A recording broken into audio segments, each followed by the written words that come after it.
Bonjour ou le bonsoir à toi, c'est Cryptéo, on se retrouve comme d'habitude pour faire le point sur les news macro éco crypto. Oui, tu l'as vu, la fin est proche. Ça n'est pas que Robert Kiyosaki qui le dit, énormément de gens l'expliquent actuellement en termes d'éducation macroéconomique, économique. Je t'explique tout dans cette vidéo. Sous forme de news, tu vas comprendre rapidement ce qui se passe. Notamment, tu vas voir aussi qu'il y a pas mal de choses qui sont tombées. Tu l'as bien vu dans le petit truc sur Binance. Effectivement, gros sujet sur Binance. Énorme sujet Bitcoin au moment où je tourne la vidéo. Toi, tu as vu la vidéo en décalé et donc tu sais potentiellement ce qui s'est passé. Donc c'est très intéressant pour toi de me mettre en commentaire par rapport à ce que tu vas entendre dans la vidéo. C'est très important. Donc reste bien connecté jusqu'à la fin de la vidéo. N'oublie pas tout ça. On va faire le point sur les news dès le début. Donc de tout ce qui s'est passé ce week-end. Et ce qui s'est passé aujourd'hui, très important. Je vais te montrer et t'expliquer pourquoi on ne peut pas faire que monter, ça n'existe pas. D'accord? Je vais t'expliquer, il faut que tu sois conscient de tout ça. Et après, je te fais le point sur les marchés, comme d'habitude, l'écosystème crypto, etc. Donc, jingle, on est parti pour la vidéo. Allez, j'ai fait un effort aujourd'hui et je t'ai mis la lumière bleue plutôt que la lumière rouge parce qu'on est toujours dans de l'hésitation malgré le fait que tu vois à côté, à droite de l'écran, que le Bitcoin pète complètement un câble depuis aujourd'hui à partir de 14 h bien précis et je t'explique pourquoi juste après. Sur les marchés, on va regarder le point ensemble juste à la fin de la vidéo, pardon. Donc reste bien connecté et on commence directement parce que tu as vu dans le titre, comme ça au moins tu sais pourquoi tu as cliqué sur la vidéo. Donc aujourd'hui, tu as Robert Kiyosaki qui explique ses craintes et ses peurs sur la partie monnaie numérique de banque centrale. Premièrement, il explique que c'est une énorme peur qu'il a que les guerres continuent et s'intensifient au fur et à mesure du temps. Il explique, voilà, ça c'est son tweet que vous pouvez regarder directement, faites très attention, il y a de fortes chances qu'il y ait une crise systémique bancaire qui peut arriver à cause de ça. Désolé, j'ai cliqué sur le truc, je deviens fou. Je crois que je l'avais mis juste après. Enfin, bon, bref, on s'en fout. Et que les guerres continuent, notamment ce que tu vois actuellement, potentiellement les tensions qu'il y a aussi sur certaines îles au proche de la Chine, comme tu sais bien. Bref, en attendant, selon lui, l'un des très gros problèmes qu'il a actuellement, c'est la course à la monnaie numérique de banque centrale. Donc en fait, les banques centrales, elles sont complètement perdues. Elles savent vraiment que l'écosystème crypto et la technologie crypto blockchain est exceptionnelle et vraiment très intéressante, elles veulent l'adapter à eux. Sauf que, bien évidemment, les bons développeurs blockchain ne travaillent pas pour les gouvernements parce que justement, les bons développeurs blockchain sont là pour pouvoir faire la liberté et donc toutes les valeurs qui sont derrière Bitcoin. En attendant, ils sont en train de le développer, ça arrive et ça arrivera, c'est-à-dire que tu vas les voir passer pour nous en Europe, aux États-Unis, etc. Les monnaies numériques de banque centrale arrivent, d'accord? C'est aussi quelque chose qu'on ne peut pas arrêter, on va le voir. Selon moi, c'est une très bonne chose parce que c'est quelque chose qu'on va voir se prendre en face un mur et nous, on va être les premiers à expliquer aux gens, voilà, ça c'est un mur qu'on se prend dans la tronche quand on fait n'importe quoi. Donc il faut savoir faire quelque chose.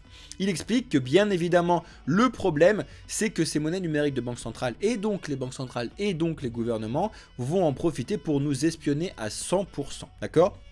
Donc lui, il explique qu'il fait que d'acheter de plus en plus de Bitcoin et des Silver Coins, d'accord? Selon lui, Silver est l'argent, c'est son plus gros bag actuellement.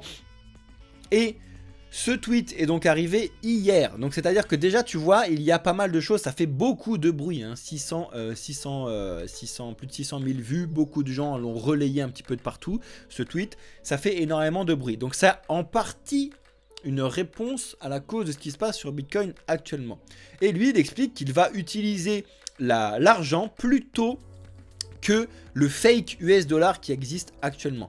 Si tu regardes un petit peu ce qui se passe et que tu comprends notamment comment fonctionne la finance actuellement, je peux vous référencer énormément de vidéos qui vous expliquent la finance actuellement et je vous l'apprends à vous, le but du jeu n'est pas de vous convaincre de sortir, d'adopter quoi que ce soit, je m'en fous, mais royalement. On s'en fout royalement chez Blockchain Capital. Nous, ce qu'on veut, c'est que vous ayez les bonnes et les vraies bonnes informations sur comment fonctionne l'écosystème, à quoi ça sert, quel est le besoin auquel il répond, pardon, et surtout quel est le fonctionnement de la finance traditionnelle actuellement, d'accord? Donc ça c'est vraiment très important, d'accord?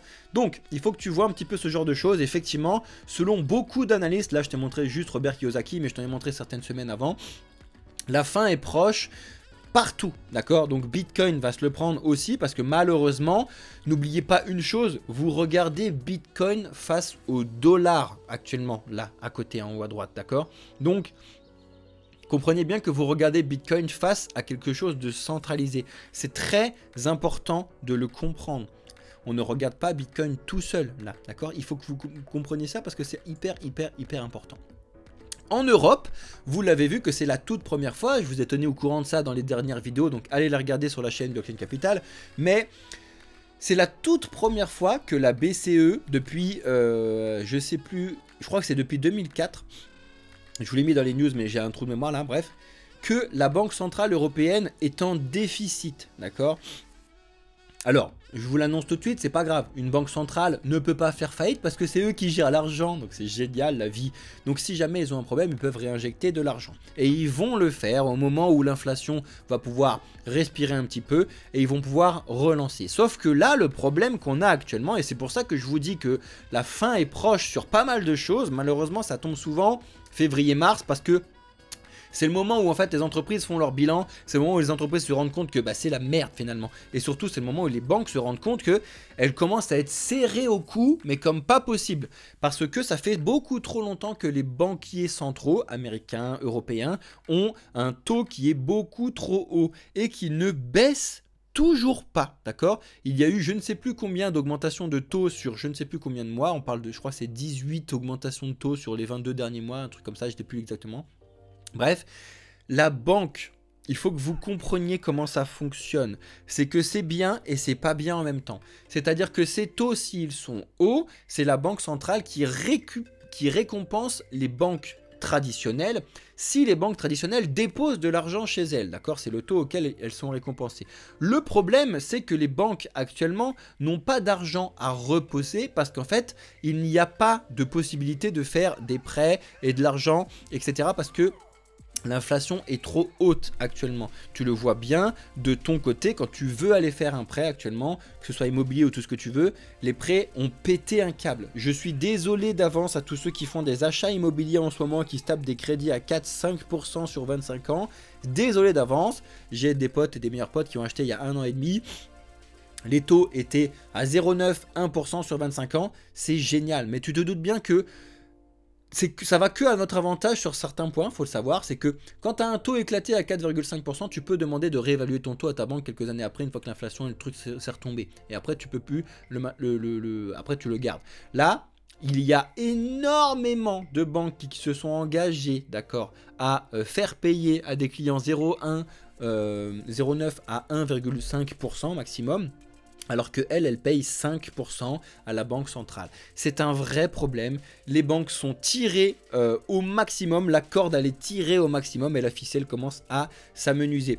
Je me compte les jours là actuellement pour savoir quand est-ce qu'il va y avoir une seule banque qui va péter un câble, qui va dire bon les amis, là c'est mort. Je peux plus payer mes dettes et c'est terminé. Et là, deux options.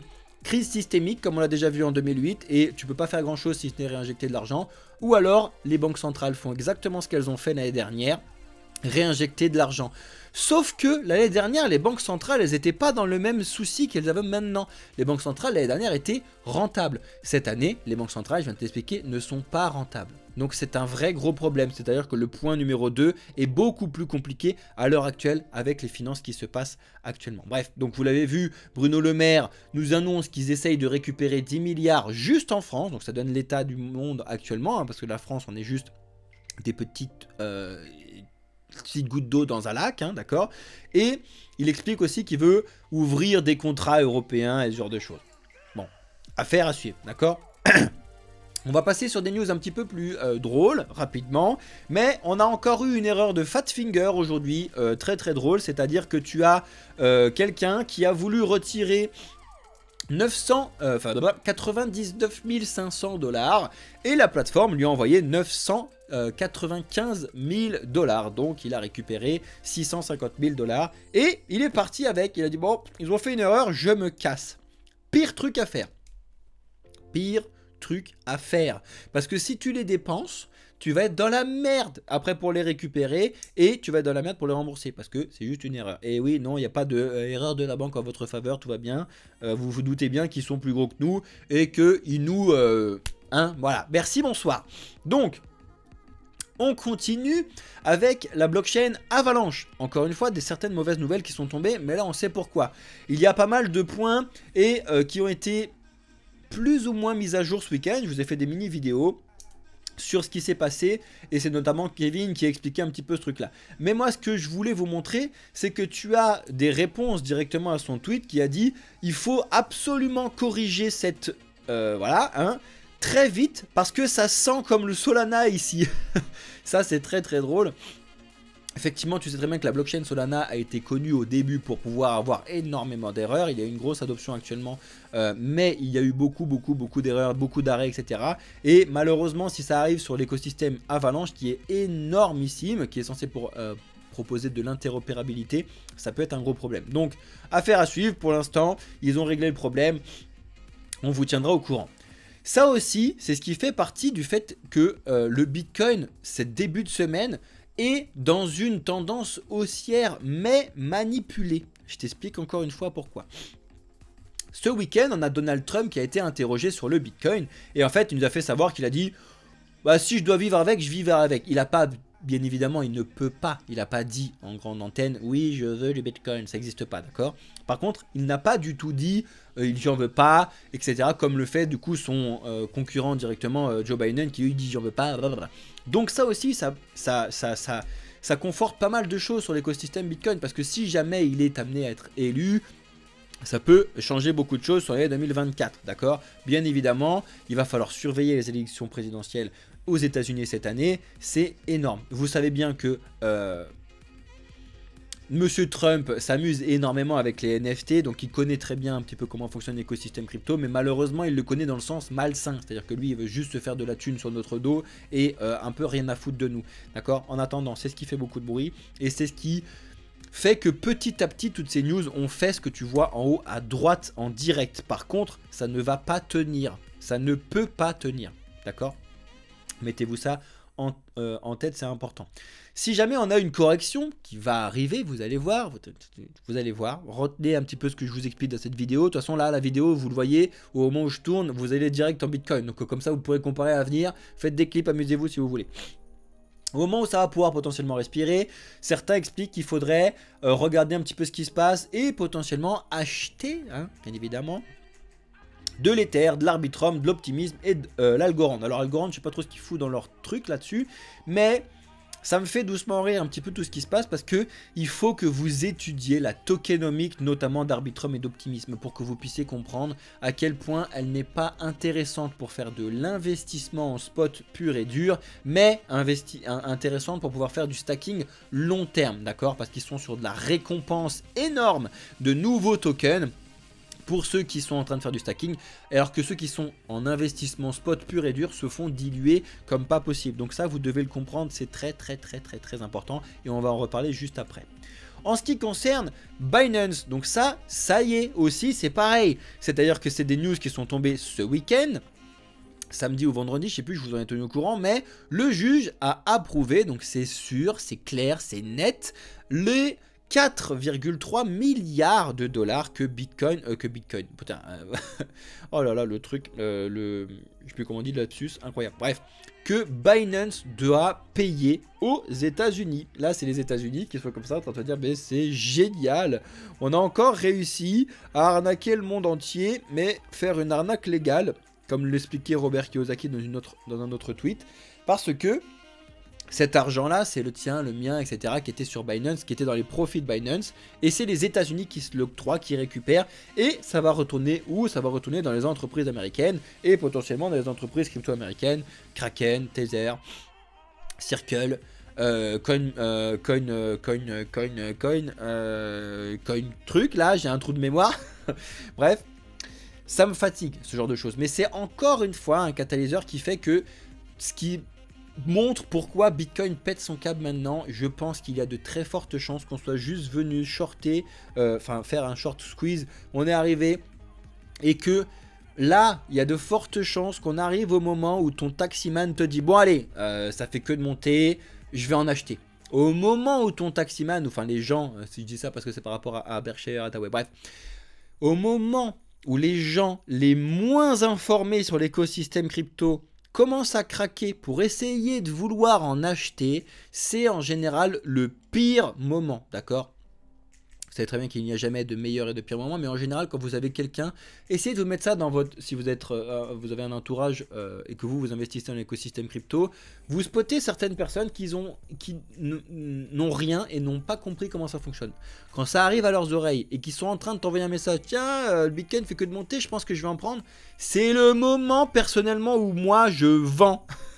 Ça a fonctionné jusque-là à tous les coups, d'accord ? On va voir comment ça fonctionne. Là, on va suivre Bitcoin et vous devez suivre Bitcoin dans les heures qui suivent cette vidéo. Donc, je vous montrerai ça ensemble et on va l'analyser ensemble, bien évidemment, tout au long de cette semaine. On continue parce que sinon, la vidéo va faire 15 heures.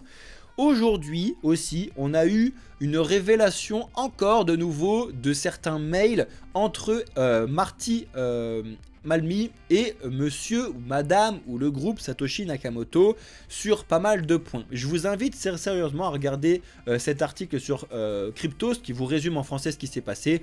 En gros, il s'interrogeait sur la scalabilité de Bitcoin dès le début, ça on le savait.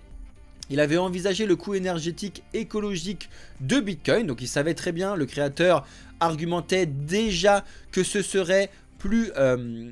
qui serait plus coûteux serait de ne pas avoir un réseau de paiement de ce type. Actuellement, on n'a pas un réseau de paiement de ce type qui est extrêmement plus coûteux et très mauvais écologiquement parlant. Et il le savait déjà dans les années 90, 2000, c'est exceptionnel. C'est-à-dire, il le savait, etc. Bref.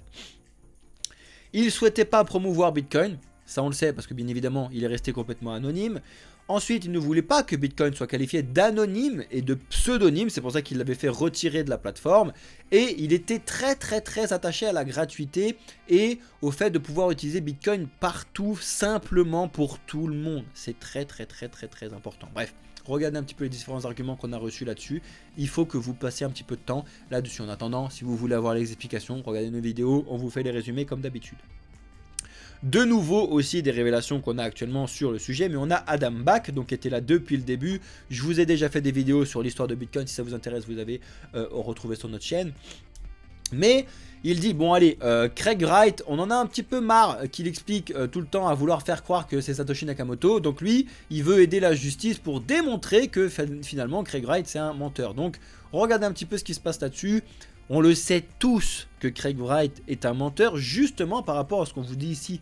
Ce qu'on vous dit ici, c'est qu'on apprend que Satoshi Nakamoto, peu importe qui c'est, ne veut pas qu'on sache qui c'est. Donc, ça n'existe pas que cette même personne-là arrive et fasse « Coucou, c'est moi ». Non, ça n'existe pas. Et heureusement, et on s'en fout.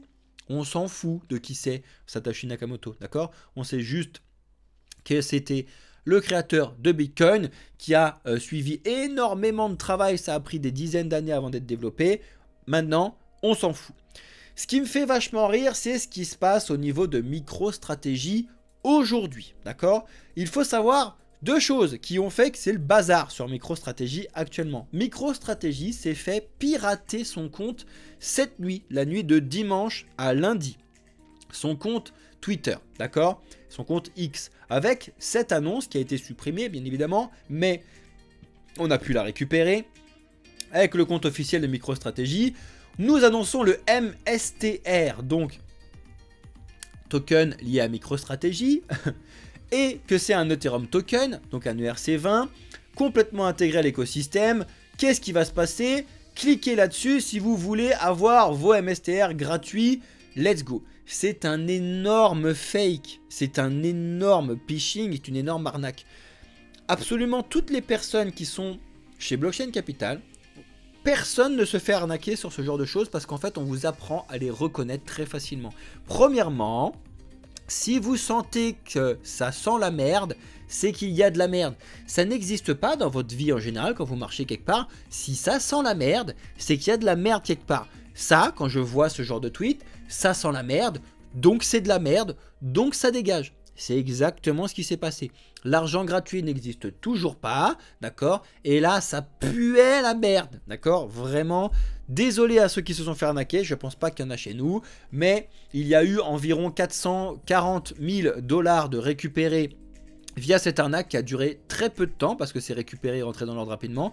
Mais malheureusement, beaucoup de gens font cette erreur-là. C'est arrivé cette nuit, donc ils se sont fait pirater cette nuit, d'accord? Et aujourd'hui, MicroStrategy, donc via le compte de Michael Saylor, donc lui ne s'est pas fait pirater son compte, normalement, nous explique que MicroStrategy a acquis la modique somme de 3000 bitcoins pour 155 millions à un prix moyen de 51 800 $ par bitcoin le 24 et 25 février 2024. Donc déjà, on a l'annonce après qu'il les ait réellement achetés, d'accord? C'est exactement cette annonce-là qui est tombée à 14h03 qui a fait exploser le Bitcoin que tu vois ici. C'est-à-dire qu'au tout début, on a eu une petite baisse et puis tout le monde s'est mis à acheter parce que l'annonce a été revalorisée de partout. Plus d'1 million de vues sur ce tweet, c'est énorme. Voilà en partie pourquoi ça n'est pas possible. Je vais vous expliquer encore quelque chose que c'est très important que vous compreniez. C'est-à-dire que oui, techniquement parlant, et on va revenir dessus juste après, techniquement parlant, c'était normal que Bitcoin rebondisse plus ou moins à cet endroit-là parce que on est sur une lumière bleue, on est sur du range, on est sur de l'hésitation totale entre les acheteurs et les vendeurs, d'accord? Cette news-là n'a fait que le propulser, d'accord? C'est une news centralisée. Écoutez-moi bien, c'est une news centralisée. J'en mets quasiment ma main à couper que dans la journée d'aujourd'hui, la soirée ou demain, le Bitcoin va revenir fermer cette news centralisée juste avant 14h, donc retourner sur les minimum 51 400. Pourquoi? Parce que Bitcoin n'en a rien à faire des news centralisées. C'est-à-dire que quand c'est une news centralisée, il y a plein de gens qui montent et qui achètent, ils disent voilà, et après Bitcoin se dit non mais en fait moi je suis décentralisé, d'accord? Je parle Bitcoin comme si c'était une personne. On discutera de ça ensemble si vous voulez. Vous allez voir. Vous allez voir, après je me trompe peut-être, faites ce que vous voulez, il n'y a absolument aucun conseil ou déconseil comme d'habitude. Mais c'est juste mon retour et mon passé qui parlent. C'est-à-dire que c'est tout le temps comme ça. Et plus c'est rapide sur un laps de temps court, plus ce sera récupéré rapidement, d'accord? C'est une news centralisée. Bitcoin, les news centralisées, les récupère à chaque fois, que ce soit à la hausse ou à la baisse, d'accord? Je vous l'explique. Vous allez voir, ça se trouve ça arrivera d'ici la fin de la vidéo, je pense pas que ça va aller un petit peu vite. Tenez-moi au courant dans les commentaires un petit peu si je suis un fou ou pas. Mais c'est très important de regarder ça un petit peu comme d'habitude. En ce qui concerne la finance décentralisée, on en a déjà parlé la semaine dernière, mais on a bien évidemment le token d'Uniswap qui a complètement pété un câble. Pareil, il a pété un câble sur une news centralisée qui est en fait qu'une rumeur, c'est-à-dire qu'ils ont expliqué qu'ils allaient potentiellement mettre en place la récompense du réseau à tous ceux qui ont stacké des tokens unis. Sachez une chose très importante, que c'est qu'ils vont proposer ce système de vote-là à la communauté. Il y a de fortes chances que ce soit accepté, on est d'accord. Mais ça n'est toujours pas accepté. Et après, il faut que ce soit mis en place, etc. Donc regardez un petit peu quand est-ce que se passe le vote et comment ça va fonctionner. Très important. Un peu de pétage de câble pour pas grand chose, mais le Uniswap a réellement pété un câble sur une news centralisée. De même, il y a quand même de fortes chances qu'on vienne récupérer ce truc-là. Vous allez voir, encore une fois, je ne suis pas Madame Irma. Le but du jeu n'est pas de vous prédire des trucs, j'ai clairement pas que ça à foutre, mais je vous annonce ce qui est logique en fonction de ce qui est expliqué et de ce qu'on peut comprendre du marché actuellement, d'accord? Après, Madame Irma, on la laisse où elle est très bien dans le monde fantastique des Avengers. Ce qui est drôle, c'est qu'on a Frax Finance, donc qui est un écosystème de finance décentralisée qui propose aussi leur stablecoin qui, cela dit, est potentiellement un stablecoin intéressant de par ses particularités, bref. Et ils ont expliqué, en mettant et en citant directement l'annonce d'Uniswap, pourquoi nous on ferait pas aussi la même chose de récompenser et de distribuer les revenus de Frax Protocol. Donc affaire à suivre, est-ce qu'ils sont là juste pour pouvoir pardon, surfer sur la vague ou est-ce qu'ils vont réellement le faire? pareil, ils vont soumettre ça à des votes et on va suivre ça ensemble. Actuellement, et ce depuis quelques jours, on est à 60 jours du halving de Bitcoin. Très important, et du coup on commence déjà aussi à avoir des gros scénarios de la part des mineurs de Bitcoin. Vous le savez que le halving va les toucher directement parce que du jour au lendemain ils vont voir leur paye être divisée par 2. C'est comme si toi tu arrivais, tu as un travail et que du jour au lendemain ta paye est divisée par 2. Tu te doutes bien qu'il y a un problème quelque part, donc il va falloir faire des stratégies, etc. Ça a toujours été comme ça pour l'instant. Avant un halving, le Bitcoin respirait parce que justement tout le monde pense avant un halving, et quand je dis tout le monde, c'est tous les nouveaux qui arrivent, tout le monde pense que ça y est, le halving ça va être incroyable, le Bitcoin va péter un câble, et réellement le marché fait actuellement tout le temps l'inverse de ce que tu vois un petit peu de partout. C'est toujours été comme ça, en tout cas sur tous les anciens halvings, même si le passé ne reflète en aucun cas le futur, c'est ce qui s'est passé. On verra bien ce qui va se passer, trop de passé dans cette phrase, mais bon bref, encore une fois on va analyser ça ensemble. Ça c'est encore une chose que je voulais vous montrer, je vous le montre de temps en temps. Vous devez faire très attention aux unlock et aux event d'unlock. Donc c'est le nombre de tokens qui sont débloqués à certaines dates, d'accord? Donc là il y en a 38 que je vous montre via Bitcoin Systemi. Vous pouvez les récupérer tous sur notre Discord. Je vous expliquerai ça comme d'habitude, mais c'est très important parce que c'est du déblocage de jetons. En général, c'est des jetons qui étaient débloqués en vesting par des investisseurs, etc. Donc, c'est potentiellement une puissance de vente aussi sur certaines choses. D'accord? Encore une fois, faites très attention. On continue avec le fameux cas qui inquiétait beaucoup la famille Ripple parce que on a eu une transaction de 400 millions d'XRP, donc à peu près 200 millions de dollars, un peu plus, hein, bref, on s'en fout. Et c'est expliqué, résumé ici. Franchement, si vous aimez le projet XRP, je vous invite à regarder un petit peu ce qui se passe dessus parce que c'était quand même une transaction assez suspecte de l'écosystème Ripple Labs, que c'est eux qui ont fait. Donc regardez ça un petit peu ce qui se passe, très important.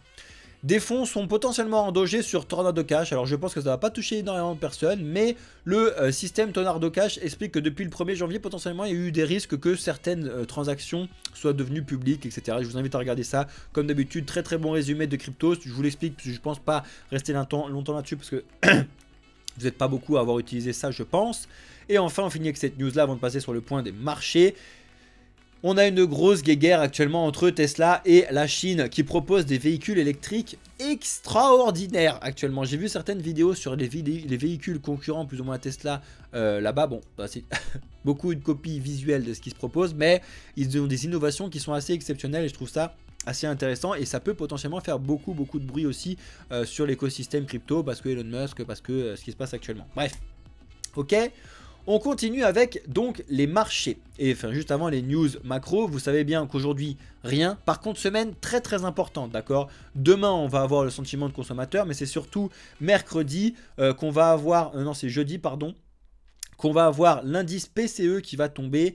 Extrêmement important à surveiller, savoir si oui ou non il baisse bien, d'accord. S'il baisse, on va à peu près bien. S'il baisse pas, catastrophe. S'il monte, énorme catastrophe. Donc on regardera ensemble comme d'habitude. Et après on a le sentiment qu'il va tomber vendredi. Il va falloir surveiller toutes ces news très importantes. En ce qui concerne les marchés, d'accord, regardons ensemble ce qui se passe actuellement. D'accord, donc oui, effectivement, il y a du vert partout. Et je vous ai mis du bleu derrière, d'hésitation. D'accord, parce que c'est plus ou moins logique. J'ai limite envie de foutre le rouge tellement on est monté trop vite pour rien sur une news centralisée. Mais bon, bref. En attendant, les marchés Bitcoin pump tout seul. Parce que à chaque fois, les altcoins, même si là vous voyez des plus 6, 7, 8%, c'est pas énorme. Si jamais le Bitcoin reste là où il est, les altcoins vont suivre après, d'accord. On verra bien ce qui va se passer par la suite. On va regarder ça ensemble comme d'habitude. Mais bon, bref. Sur les marchés, donc, tu le vois mieux là en 4 heures, Bitcoin est à son plus haut du moment. C'est-à-dire qu'on n'a pas revu les 53 300 depuis très longtemps. Depuis la dernière fois qu'on était sur avant le dump de 2022, avant le gros bear market qu'on a reçu. Donc, Plusieurs écoles. Effectivement, on a bien range et je vous ai expliqué depuis des semaines que le scénario 1 était en train d'être mis en place, c'est-à-dire de faire un range, d'accord? Et je vous ai expliqué que ça n'est pas possible techniquement de taper les 54-55 000 $ au moment où on était ici, d'accord? Je vous l'avais expliqué. Là, on a eu un petit essoufflement à la baisse qui s'explique avec une technique de rebond normal aux alentours des 50 800, etc. Ce qui s'est passé là aujourd'hui, c'est normal sur le point de vue technique, mais trop rapide, d'accord? Parce que ça a été accéléré notamment par une news que je vous ai dit du rachat des 3000 bitcoins, qui est énorme. D'habitude, quand ils font cette news-là, MicroStrategy, c'est plutôt aux alentours des 800, voire des 1000 bitcoins qu'ils achètent. Là, ils en ont acheté 3000, c'est énorme. Mais c'est une news centralisée, d'accord? Je vous le montre plusieurs fois. News centralisée, on rachète. News centralisée, on rachète. Enfin, on revend, etc. C'est arrivé tout le temps. Sauf sur certains points que je vous explique depuis très longtemps. À partir des 27 000 où on a pété en câble en octobre. À partir du moment où les rumeurs d'ETF ont commencé à péter un câble. Ces rumeurs n'ont jamais été récupérées pour l'instant et je pense que c'est très bon et que ce serait très bon pour l'écosystème crypto de venir les récupérer. Encore une fois, je ne suis pas Madame Irma, j'ai clairement pas que ça à foutre, mais ce serait sain de venir les récupérer, d'accord? On va voir ensemble comment ça va se passer par la suite. En attendant, là, ce qui s'est passé ici, le Bitcoin, comme n'importe quel marché au monde, ne peut pas faire que monter. Ça ne peut pas faire que monter parce que à partir du moment où tous ceux qui voulaient acheter ont acheté, il n'y a plus personne pour acheter, d'accord? C'est un principe de base qu'on apprend en économie et qu'on apprend n'importe où. On ne peut pas faire que monter, c'est pas possible. Il doit y avoir des phases de latéralisation ou des phases de respiration. C'est normal. Or, le Bitcoin, depuis exactement mercredi 7 février, donc ça date pas de si longtemps que ça, fait que de monter, d'accord? Là, on a latéralisé, mais il faut respirer, d'accord? On ne peut pas faire que monter, ça n'est pas possible. Donc, on commence à vraiment tirer sur la corde à mort, là, à mort, à mort, à mort.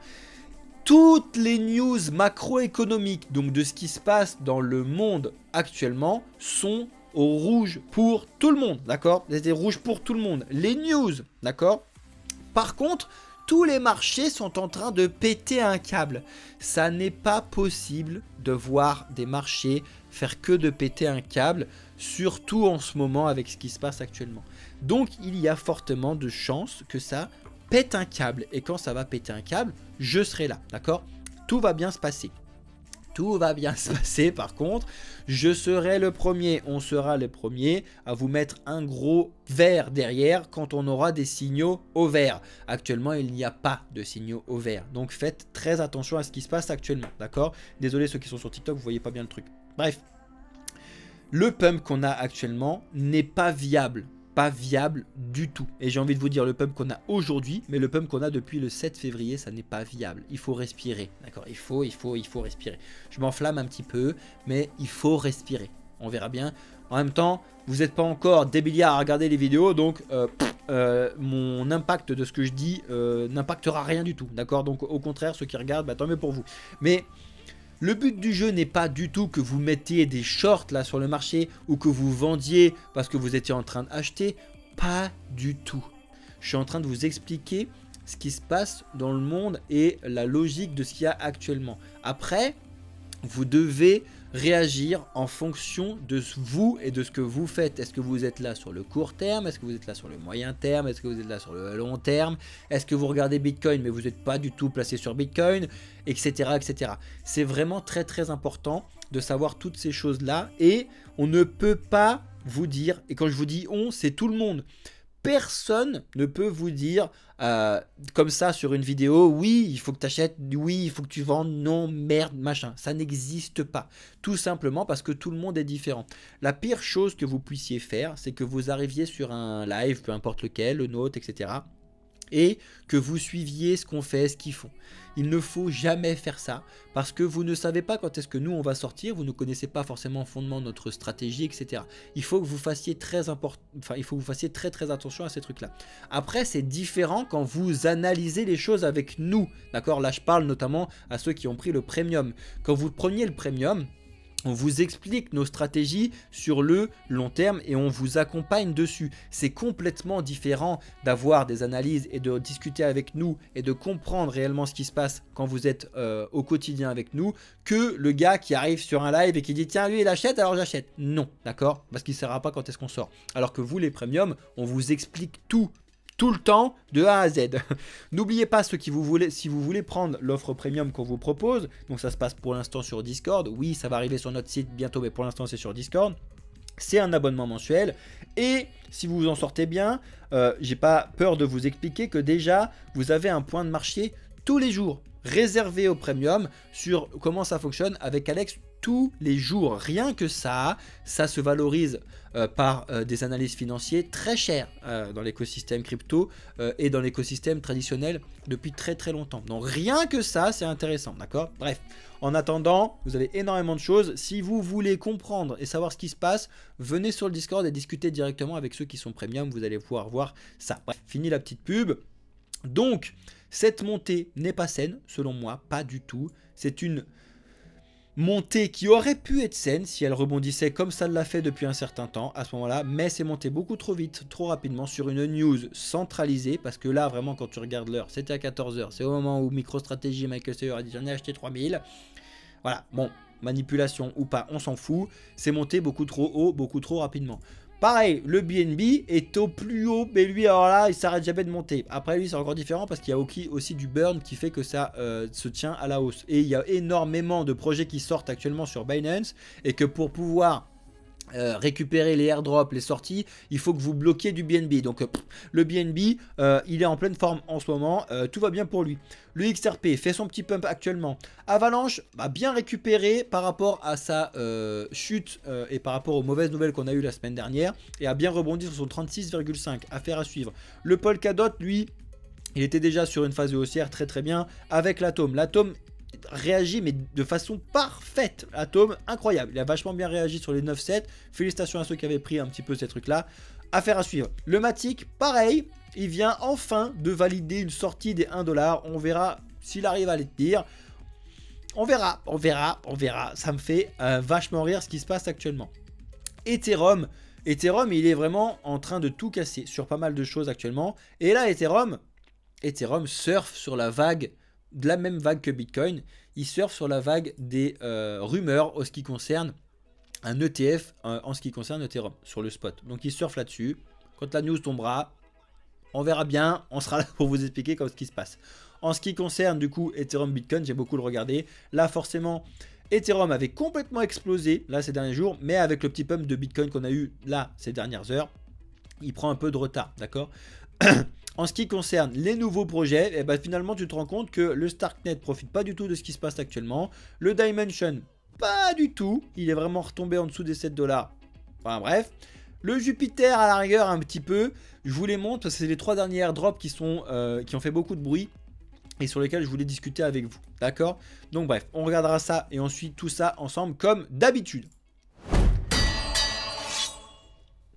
Désolé, la vidéo est un petit peu longue pour tous ceux qui sont sur YouTube, mais bon, j'arriverai pas à le dire. Statistiquement parlant, vous êtes beaucoup plus à regarder les vidéos, plus elles sont longues. Alors bientôt, on va vous faire des vidéos de 10 heures, je pense, parce que vous allez les regarder. Bref, merci à tous ceux qui regardent la vidéo en entier.